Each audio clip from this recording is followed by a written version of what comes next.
Hello everyone, আশা করি আপনারা সকলে খুব ভালো আছেন আর আমিও ভালো আছি। আবার একটি নতুন ব্লগ নিয়ে চলে এলাম।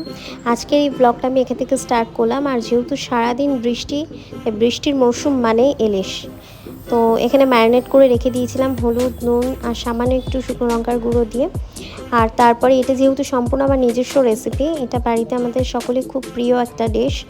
আর এখানে আমি সর্ষে, পোস্ত, সামান্য একটু কাঁচা লঙ্কা পেস্ট আর গোটা কাঁচা লঙ্কা দিয়ে জাস্ট ম্যারিনেট করে রাখা হয়ে গেছে। আর এখানে ফোড়নে আমি কালো জিরে, কাঁচা লঙ্কা দুটোই নিয়ে নিলাম। আর পুরো রেসিপিটাই পুরোটাই সর্ষের তেলের মধ্যেই করবেন, তাতে টেস্টটা আরও বেশি ভালো হবে। তো আজকের মেনুতে তো আমাদের ইলিশ, মাছের রানে ইলিশ, তো সেটাই করা হচ্ছে।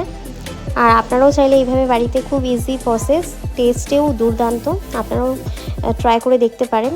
আর অবশ্যই কমেন্টে জানাবেন কেমন লাগলো। আজকের মতো এইটুকুই, আবার দেখাবো নেক্সট ব্লগে।